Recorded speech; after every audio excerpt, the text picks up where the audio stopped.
Bonsoir, mesdames, mademoiselles, messieurs, Nabilaï Kamara depuis Bruxelles, cher compatriote guinéen, toutes mes excuses. Bon voilà, il y a eu une situation quand même indépendante de ma volonté. Je n'ai pas pu depuis donc passer au direct, cher compatriote guinéen, toutes mes excuses encore une fois. Alors, Nabilaï Kamara depuis Bruxelles, comme toujours, vous le savez. Alors, nous formons ici l'antithèse, la thèse étant disons, celle de Mamadi Doumbouya, après avoir renversé Alpha Condé. Il y a eu une thèse, cette thèse, alors que Mamadi Doumbouya a placée, qui finalement, disons, n'est pas convaincante, et tout de suite, une antithèse se place.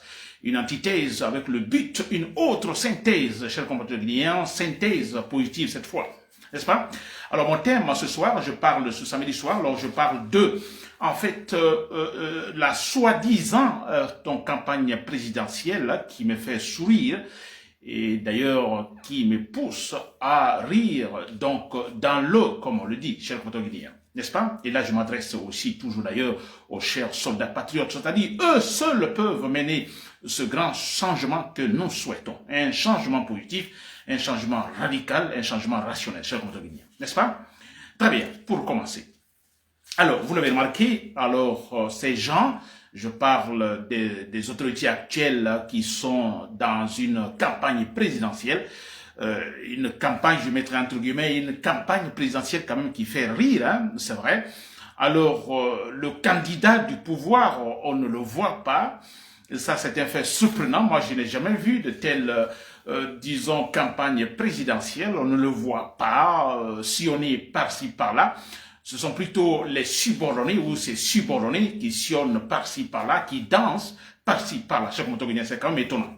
N'est-ce pas? Et ce qui est aussi, d'ailleurs, qui me fait sourire, d'ailleurs, c'est essayer, je parle de la soi-disant campagne présidentielle. Donc, ils le font, ils se présentent, ils font semblant, on ne sait pas, comme si dans cette campagne présidentielle, comme s'il y avait, c'était une compétition, il y avait une véritable compétition. N'est-ce pas? Comme s'il y avait l'enjeu. Vous comprenez? Comme si, franchement, voilà, il y avait un véritable débat démocratique, surtout comme s'il y avait une compétition. N'est-ce pas?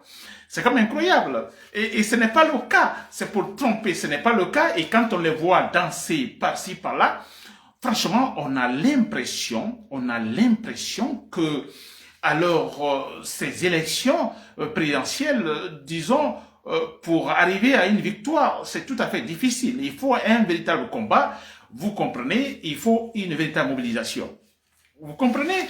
Mais écoutez, regardez quand vous voyez ces gens danser. J'ai vu l'autre fois Amara Kamara danser, une autre, je crois, ministre qui dansait. Amara Kamara d'ailleurs, pour un peu rigoler, ça m'étonne. Non? Les Kamara en général dansent très bien. Mais quand je vis Amara Kamara danser, je dis, ben écoutez, c'est la première fois que je vois un Kamara qui danse pas bien. Ça, c'est entre guillemets, cher compatriote guinéen. Alors, mais vous voyez ce mouvement, on sent, en jetant cette perception, je dirais, psychologique, le comportement sur le comportement de ces gens, ils dansent, mais on a l'impression qu'on force la situation. Il n'y a pas l'enjeu, il n'y a pas une compétition, mais ils se disent, on va faire semblant. C'est ce que ça signifie. Mais c'est vrai, ils sont sur la tribune, ça danse, ça crie, etc., etc. Mais il n'y a pas l'enjeu. Il n'y a pas l'enjeu. Il n'y a aucune compétition. Mais faisons semblant. Et ça fait rire. Ça fait sourire. C'est quand même pitiable aussi. N'est-ce pas, cher compatriote guinéen? Et ensuite, alors, je dis bien, le candidat Mamadi Doumbouya, lui n'est pas là. Il n'est pas sur le terrain. C'est quand même étonnant. Il n'est pas sur le terrain. Et là, ça s'explique, s'il vous plaît. Ça s'explique. Il a honte. Il se gêne. Mamadi Doumbouya se gêne. Maintenant, s'il vous plaît, je vais faire passer, en fait, ce discours du président de la Cour qui avait fait jurer Mamadi Doumbouya sur la chambre de la transition. Je vais lire, disons, ce discours et faire une analyse là-dessus sur pourquoi Mamadi Doumbouya, donc, n'est pas actif sur le terrain. N'est-ce pas? Alors, je vais lire. Je cite. C'est le président de la Cour suprême. Alors, il dit, en jurant devant le peuple, le président de la transition prend publiquement et solennellement la nation entière en témoin de la parole qu'il donne en son honneur à ses compatriotes de ne rien faire ou entreprendre qui serait de nature à contredire, contrarier ou violer la charte et les lois de l'État, ou qui entraverait le fonctionnement normal des institutions issues de la charte. Ou encore, c'est le président de la Cour suprême qui parle quand il faisait jurer Mamadi Doumbouya. Je continue. Il dit, ou encore, qui menacerait l'intégrité du territoire, ou plus encore, qui compromettrait l'indépendance nationale.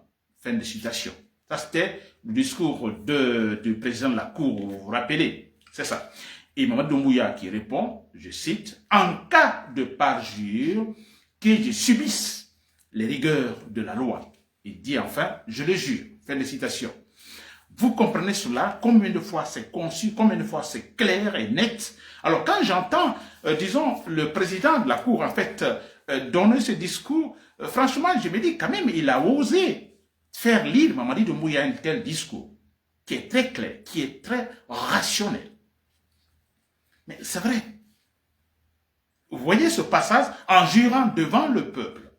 Le président de la transition de Mamadi Doumbouya prend publiquement et solennellement la nation entière, donc en témoin de la parole qu'il donne en son honneur à ses compatriotes de ne rien faire ou entreprendre qui serait de nature à contredire, contrarier ou même violer la charte, s'il vous plaît.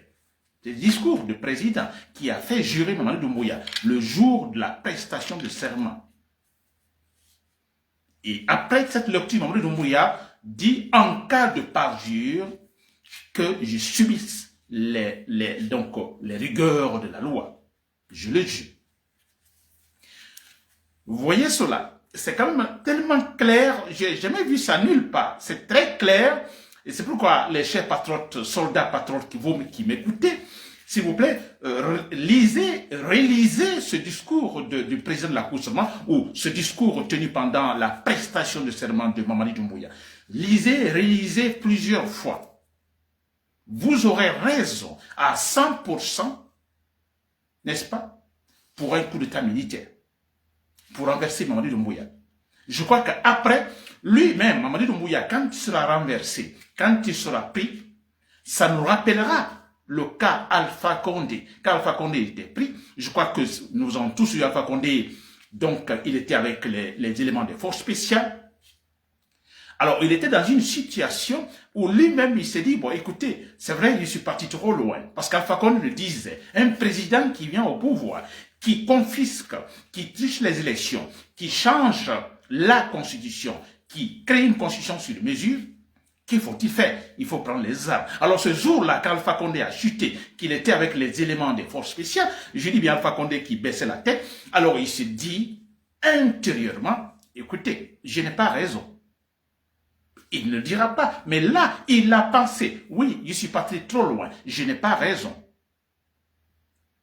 Et quand Mamadi Doumbouya va tomber, je vous assure, il n'y aura aucune différence. Mamadi Doumbouya qui va s'asseoir, il va penser ce qu'il a dit. Quand il a juré, quand il a dit, en cas de parjure, que je subisse les rigueurs de la loi. Mamadi Doumbouya qui sera pris, il aura la même attitude qu'Alpha Condé, baissant la tête en disant, c'est vrai, j'ai menti, je suis parti trop loin. Mais ça, c'est clair et net. Et qui expliquerait très clairement, raisonnablement, un coup d'état militaire pour le faire chuter. Il ne pourra pas brancher un mot, c'est clair, comme le cas de Alpha Condé. Alpha Condé peut tout dire, il peut tout dire maintenant. Mais au fond, il sait qu'il n'a pas raison. Il sait, il le dira, oui, ce coup d'état, oui, c'est vrai, parce que je suis parti trop loin. Comme il est orgueilleux, il ne dira pas, mais au fond, quand il est assis, il sait que effectivement, c'est un coup d'état, comme je le dis souvent, rationnel. Et Mamadi Doumbouya qui tombera, mais je vous assure très clairement, ce monsieur qui dira, oui, c'est vrai, je n'ai pas eu raison, je comptais sur mes armes, je comptais sur mes éléments de force spéciale, voilà pourquoi je me suis entêté, mais en fait, je n'ai pas raison. Il le dira, ce moment viendra. Vous avez vu, Mamadi Doumbouya maintenant qui doit aller sur le terrain pour faire une campagne présidentielle, où il va dire, je promets de faire ceci, cela, je promets de respecter ceci. Écoutez, sera-t-il capable de le faire après ce qu'il